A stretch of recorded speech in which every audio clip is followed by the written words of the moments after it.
Class 9th का पहला chapter history का है फ्रेंच रिवॉल्यूशन। इस फ्रेंच रिवॉल्यूशन 14 जुलाई 1789 को जिस घटना के साथ शुरू हुई वह था demolition of the fort of Bastille. Bastille जो एक जगह का नाम है जो पेरिस फ्रांस की राजधानी है उसके ईस्ट डायरेक्शन में है। यहाँ जो किला था उसी किला को फोर्ट ऑफ बास्टाइल के नाम से जाना जाता है। यह किला काफी पुराना हो गया था। अब ये इसका फोर्ट का जो काम है वो नहीं लेकर के अब ये प्रिजन का काम, जेल के रूप में इसका इस्तेमाल किया जाता था। इसीलिए इसको फोर्ट्रेस प्रिजन के नाम से जाना जाता है। इसी फोर्ट का डिमोलिशन को beginning of the French revolution के नाम से जाना जाता है। यानी इस फोर्ट का जो लोगों ने तोड़ दिया उसके बाद ही फ्रेंच रिवॉल्यूशन की घटनाएं शुरू हुई, फ्रेंच रिवॉल्यूशन शुरू हुआ ऐसा माना जाता है। ये किस तरह हुआ इसके बारे में जानेंगे। ये 14 जुलाई 1789 को पेरिस में एक आतंक की स्थिति बनी हुई थी, स्टेट ऑफ अलार्म की स्थिति बनी हुई थी और यह आशंका पैदा हुई उस समय लोगों के बीच यह चर्चा थी कि राजा the French monarch Louis 16th had commanded troops to move into the city of Paris कि फ्रांस के राजा लुई 16th अपने सैनिकों को पेरिस शहर में आने का आदेश दिया है। यह भी अफवाह थी कि आर्मी ट्रूप्स को लुई 16th ने लोगों पर फायर करने का ऑर्डर दिया है। इसके जवाब में 7,000 main and women town hall के पास पेरिस में जमा हुए और उन्होंने यह निश्चय किया कि लोगों की एक सेना बनाई जाए जिसको पीपुल्स मिलिशिया के नाम से जाना जाता। पीपुल्स मिलिशिया माने जनता की सेना, जनसेना। और ये जनसेना के लोग बड़ी संख्या में गवर्नमेंट बिल्डिंग सब में जो है सो प्रवेश किए हथियारों की खोज में, क्योंकि ये जनता की सेना थी। कोई ट्रेनिंग इन लोगों के पास नहीं थी, कोई हथियार नहीं थी, लेकिन जोश और जज्बा था इनके।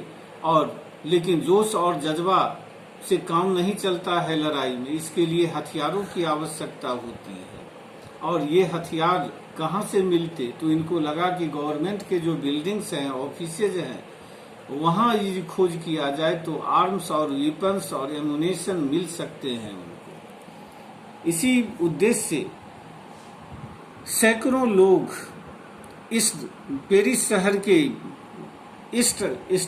ईस्टर्न डायरेक्शन में, ईस्टवर्ड डायरेक्शन में जो है सो बढ़े आगे। और ये लोग यही जो था फोर्ट्रेस प्रिजन बास्टाइल का था, यानी बास्टाइल का जेलनुमा, किलानुमा जेल जो था यही था। इसमें वे लोग जबरदस्ती प्रवेश किए। वहाँ जो कमांडर था उसके साथ इसका एक आर्म्ड फाइट हुआ, सशस्त्र जो है सो लड़ाई हुई। और इस लड़ाई में जो है कमांडर वो फोर्ट का जो है सो मारा गया। लोग भीतर प्रवेश किए फोर्ट के और वहाँ 7 पॉलिटिकल प्रिजनर थे जिनको आजाद कर दिया गया। लेकिन ये एक उसके बाद पूरे बास्टाइल के फोर्ट को जो है सो नष्ट कर दिया गया, डिमोलिश कर दिया गया। और जितने इसके टुकड़े सब थे, फ्रेगरेंट्स थे, ये बाजार में बेच डाले गए। बाजार से लोग इन टुकड़ों को खरीदे, एक सोवेनिर के रूप में, एक स्मृति चिन्ह के रूप में, एक मोमेंटो के रूप में। ये अपने घर में इसको सजा करके रखना चाहते थे, एक यादगार के रूप में। ये घटना demolition of the fort of Bastille was done on 14 July of 1789। इसी घटना से को माना जाता है कि फ्रांस में फ्रेंच रिवॉल्यूशन का प्रारंभ हुआ। उसके बाद इस घटना के बाद पेरिस यानी कैपिटल ऑफ फ्रांस और जितने भी देहातों में उथल पुथल की स्थिति मचने लगी, दंगे फसाद होने लगे। लोग जो है ब्रेड के बहुत ज़्यादा कीमत बढ़ जाने के कारण बहुत ज़्यादा नाराज थे और इस नाराजगी के कारण जगह जगह जो है कॉमन पीपल का यानी थर्ड स्टेट के लोगों का नोबिलिटी क्लास के लोगों के साथ झड़प होनी शुरू हो गए। उसके बाद एक घटनाओं का एक सीरीज शुरू हुआ, घटनाओं का एक दौर शुरू हुआ जो एक के बाद एक घटती चली गई और इसी के साथ जो है सो फ्रेंच रिवॉल्यूशन का काम जैसा बताए कि प्रारंभ हुआ। इसके बारे में आगे बताएंगे, लेकिन ये फिर इसका अभी एक दूसरी जो बात है कि ये demolition of the fort of Bastille का क्या इम्पोर्टेंस है। तो इम्पोर्टेंस यह है कि यह फ्रेंच मोनार्क का डिस्पोटिक पावर का ये सिंबल था, यह फोर्ट, और इसके नष्ट होने का मतलब था, इसके डेमोलिश होने का मतलब था कि अब फ्रेंच मोनार्क के डिस्पोटिक पावर का अंत हो गया।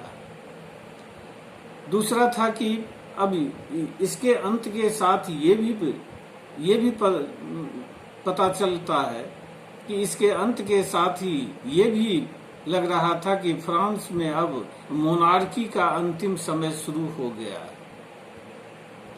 तो ये इसका इम्पोर्टेंस है। अगले क्लास में इससे आगे की बात बताएंगे।